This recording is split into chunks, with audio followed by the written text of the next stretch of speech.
Hello बच्चों, आज हम हिंदी संचय का पाठ 6 परीक्षा के विषय में अध्ययन करेंगे। जैसा कि हमने पिछले वीडियो में यानी इस पाठ के वीडियो के भाग 1 में पढ़ा था कि जो खिलाड़ी थे वो हॉकी खेलना शुरू करते हैं। उन उम्मीदवारों में कुछ नई फैशन को मानने वाले लोग थे। उन्होंने हॉकी का खेल खेलना पसंद किया। वो ऐसा मानते थे कि हॉकी का जो खेल है वो हाथों की सफाई का खेल है, यानी हमारे अंदर जो हुनर है, हमारे अंदर जो विद्या है वो दूसरों के सामने दिखाई जाए, जाहिर की जाए, ऐसा वो मानते थे।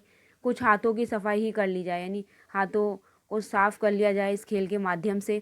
चलिए, तय हो गया, मैदान बन गया और गेंद किसी दफ्तर के चपरासी की तरह ठोकरें खाने लगी। यानी हॉकी में क्या होता है, गेंद इधर से उधर फेंकी जाती है हॉकी के द्वारा।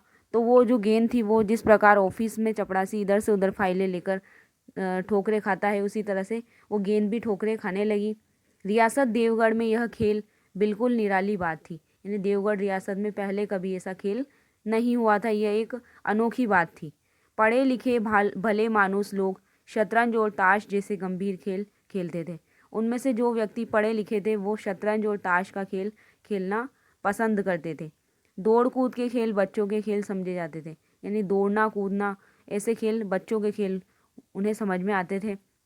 खेल बड़े ही उत्साह से जारी था, सभी लोग उसमें उत्साह से हिस्सा ले रहे थे। वो खेल चल रहा था उत्साह से। धावे के लोग जब गेंद को तेजी से लेकर उड़ते तो ऐसा जान पड़ता था कि कोई लहर बढ़ती चली आती है। धावे मतलब दौड़ने वाले जो व्यक्ति थे, दौड़ने वाले जो लोग थे, वो गेंद को इतनी तेज लेकर भागते थे तो उस गेंद को देखते हुए ऐसा लगता था कि जिस प्रकार समुद्र में तेजी से लहर ऊपर की ओर उठती है और वापस नीचे आ जाती है, और उधर उधर दूसरी तरफ दूसरी ओर के जो खिलाड़ी थे वो उस गेंद को इस प्रकार बढ़ती हुई लहर को ऐसे रोक रहे थे जैसे कि सामने लोहे की दीवार खड़ी हो, यानी गेंद को रोकने का वो कार्य कर रहे थे।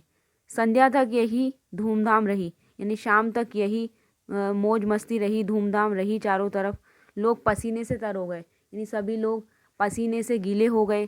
खून की गर्मी आँख और चेहरे से झलक रही थी, यानी उनमें उनका खून खेलने से जब उनका खून गर्म हुआ तो उनके आँखों से और चेहरों से ये गर्मी दिखाई दे रही थी। हाँफते हाँफते बेदम हो गए, यानी वो सारे खिलाड़ी लंबी सांस लेते हुए, थकने के मारे जो सांस लेते हैं वो सांस लेते हुए उनके अंदर कोई दम नहीं रहा था, कोई ताकत नहीं रही थी। लेकिन हार जीत का निर्णय नहीं हो सका था, यानी उनमें से कौन जीता है और कौन हारा है इसका फैसला अभी नहीं हुआ था। अंधेरा हो चला। इस मैदान से जरा दूर हटकर एक नाला था, यानी मैदान से थोड़ा दूर जाते हैं तो एक नाला वहाँ रास्ते में पड़ता था। उस पर कोई पुल भी नहीं था, उस नाले के ऊपर कोई पुल का निर्माण भी नहीं किया गया था। पथिकों को नाले में चलकर आना पड़ता था, यानी एक गांव से दूसरे गांव या एक रास्ते से दूसरे रास्ते लोग जाते थे तो उन्हें उस नाले में से होकर गुजरना पड़ता था। खेल अभी बंद ही हुआ था कि खिलाड़ी लोग दम ले रहे थे, यानी सांस ले रहे थे। खेल अभी ख़त्म हुआ था और लोग जो खिलाड़ी थे वो सांस ले रहे थे। तो वो लोग क्या देखते हैं कि एक किसान अनाज से भरी हुई गाड़ी लिए हुए उस नाले में आया, यानी एक किसान जो था वो अपने अनाज को बेचने के लिए बाजार जा रहा था, तो वो नाला रास्ते में पड़ता था तो उसकी गाड़ी उस नाले में अटक गई। लेकिन कुछ तो नाले में कीचड़ भी था, यानी कीचड़ भी ज़्यादा भरा हुआ था, और कुछ उसकी चढ़ाई इतनी ऊंची थी कि गाड़ी ऊपर तक न चढ़ सकती थी, यानी ऊंचाई की ओर चढ़ना पड़ता था तो गाड़ी ऊपर की ओर नहीं चढ़ सकती थी। वह कभी बेलों को ललकारता, कभी पहियों को धकेलता हाथ से, लेकिन बोझ अधिक था और बेल कमज़ोर, यानी कभी तो वो बेलों को डांटता और कभी क्या करता था, पहियों को धक्का देता। लेकिन अनाज से ज़्यादा उसके बेल कमज़ोर थे, यानी वजन इतना था उस गाड़ी में, बैलगाड़ी में, तो इस वजन को वो कमज़ोर बेल खींच नहीं पा रहे थे, उनमें ताकत कम थी। गाड़ी ऊपर को चढ़ती न चढ़ती, और चढ़ती भी तो दूर चढ़कर फिर खिसक कर नीचे पहुंच जाती, यानी गाड़ी थोड़ी देर के लिए तो ऊपर चढ़ती फिर वापस खिसक कर नीचे आ जाती। किसान बार बार जोर लगाता और बार बार झुंझलाकर बेलों को मारता, यानी किसान ऐसी कोशिश कर रहा था कि बार बार धक्का देकर उस गाड़ी को ऊपर की ओर चढ़ाने की कोशिश कर रहा था, लेकिन उसका कोई असर नहीं हो रहा था। गाड़ी वापस खिसक कर नीचे आ रही थी। अब उसे जो जब वो देखता है, वो कभी क्या करता है कि बेलों किसान बार बार जोर लगाता और बैलों को भी मार रहा था, लेकिन गाड़ी ऊपर की ओर आने का नाम भी नहीं ले रही थी। बेचारा इधर उधर निराश होकर ताकता, यानी बेचारा वो चारों ओर देख रहा था कि कोई उसकी मदद कर दे, लेकिन उसे कोई सहायक नज़र नहीं आ रहा था, यानी मदद करने वाला व्यक्ति कोई दिखाई नहीं दे रहा था। गाड़ी को अकेले छोड़कर कहीं भी न जा सकता था, यानी गाड़ी को अकेला छोड़कर कहीं भी नहीं जा सकता था, क्योंकि उस गाड़ी में उसका अनाज भरा हुआ था। अब वो विपत्ति में फंसा हुआ था। इसी बीच क्या होता है, खिलाड़ी हाथों में डंडे लिए हुए घूमते घामते उधर से निकले, यानी वो जो हॉकी का खेल जिन खिलाड़ियों ने खेला था वो हाथों में डंडे लेते हुए, शाम संध्या का समय हो गया था, वो अपने अपने स्थान पर, रहने वाले स्थान पर जहाँ पर वो निवास कर रहे थे वहाँ पर वो लोग जा रहे थे। तो वो घूमते घामते वहाँ से निकलते हैं। किसान ने उनकी तरफ सहमी से देखा, यानी दया भाव की कोई व्यक्ति उसकी मदद कर दे, और इस तरह की नज़रों से किसान ने उनकी ओर देखा, परंतु किसी से मदद मांगने का साहस नहीं हुआ, यानी किसान उनमें से किसी युवक से मदद मांगने का साहस किसान के अंदर नहीं हुआ, हिम्मत नहीं हुई।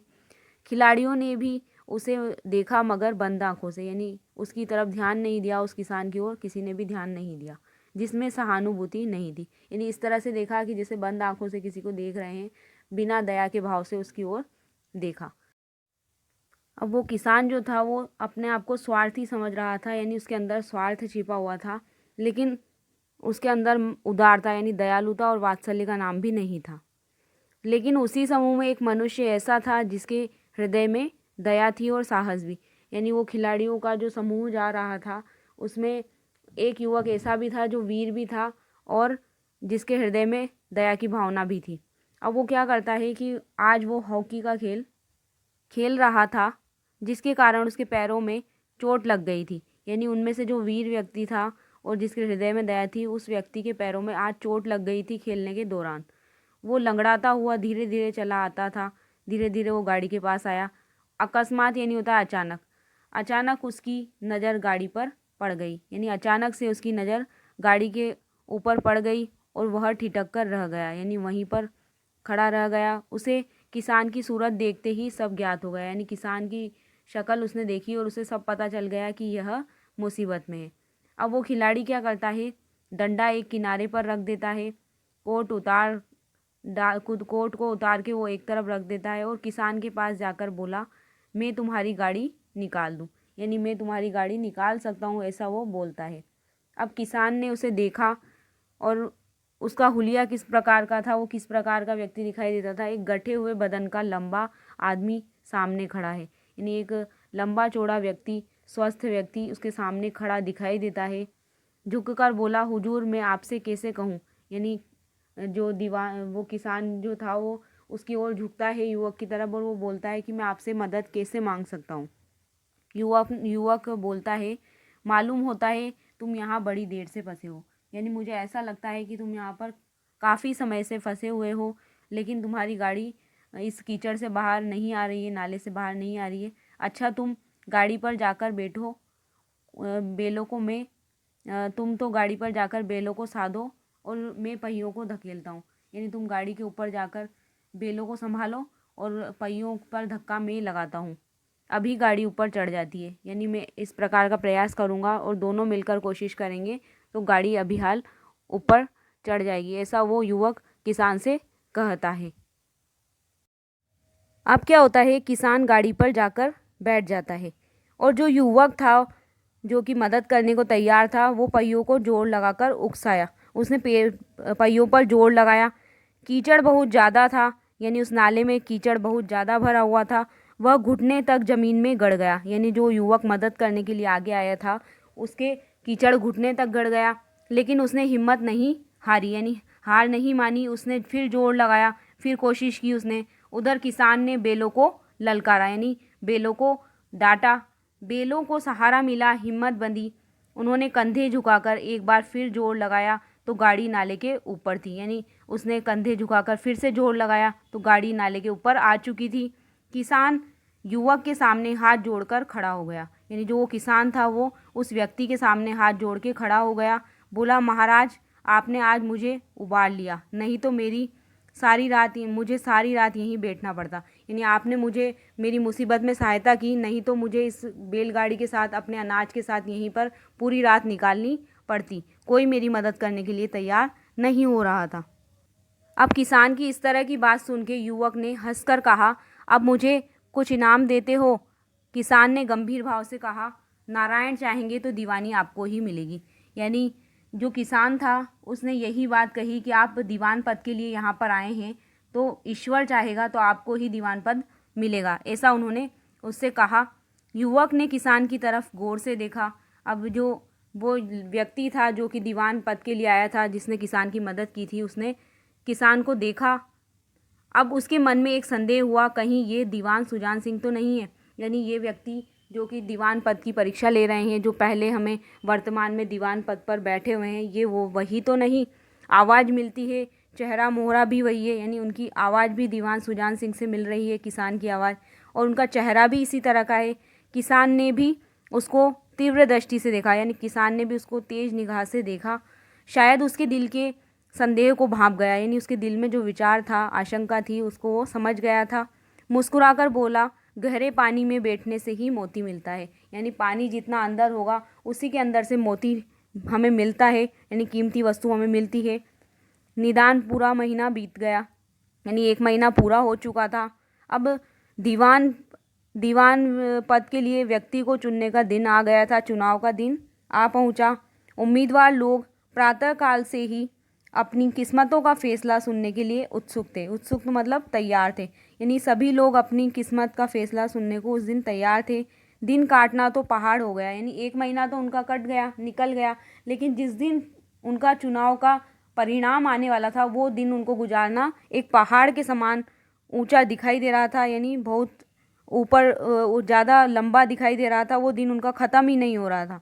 प्रत्येक के चेहरे पर आशा और निराशा के रंग आते थे, यानी सभी के चेहरे पर आशा और निराशा के अलग अलग रंग आ रहे थे।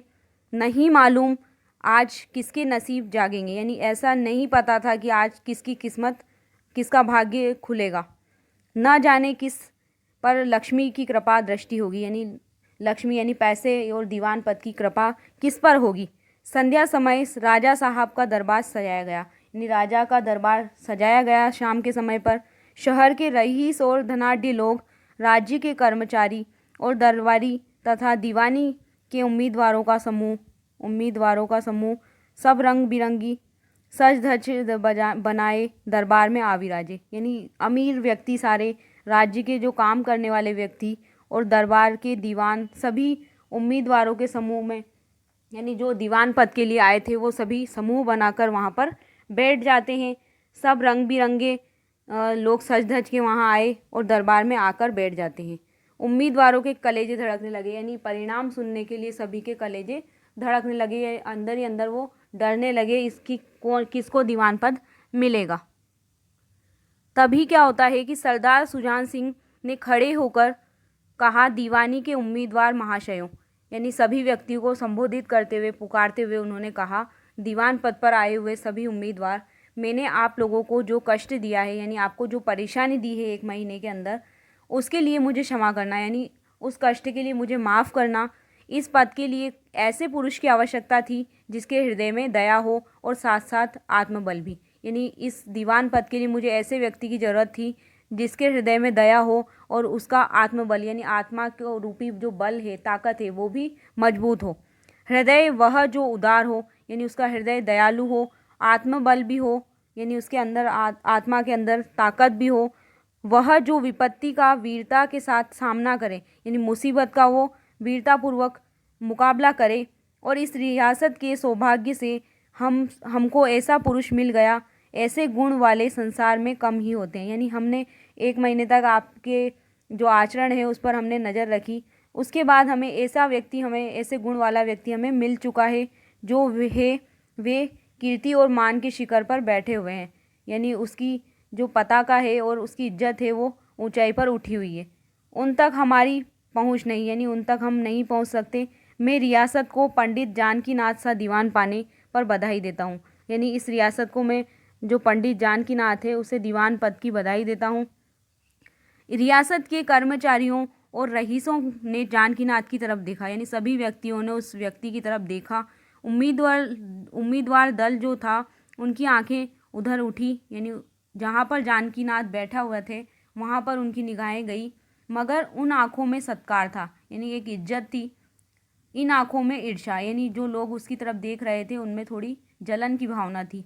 सरदार साहब ने फिर फरमाया, आप लोगों को यह स्वीकार करने में कोई आपत्ति नहीं होगी, यानी आप लोगों को यह मानने में कोई परेशानी नहीं होगी कि जो पुरुष यानी जो व्यक्ति स्वयं जख्मी होकर भी एक गरीब किसान की भरी हुई गाड़ी को दलदल से निकालकर नाले के ऊपर चढ़ा दे, उसके हृदय में साहस, आत्मबल और उदारता का वास है। यानी खुद ऐसा व्यक्ति जो खुद जख्मी था, जिसके पैरों में चोट लगी हुई थी, फिर भी वह किसान की कीचड़ में नाले में गिरी हुई गाड़ी को वो ऊपर की ओर निकाल देता है, ऊपर चढ़ा देता है। तो ऐसा व्यक्ति के हृदय में साहस और आत्मबल का और दयालु का निवास होता है। ऐसा आदमी गरीबों को कभी नहीं सताएगा, यानी ऐसा व्यक्ति कभी भी गरीब व्यक्तियों पर अत्याचार नहीं करेगा, यानी ऐसा व्यक्ति दीवान पद के लिए उचित है। उसका संकल्प दृढ़ है, उसके चित्त को स्थिर रखेगा, यानी उसका मन को वो स्थिर रखेगा।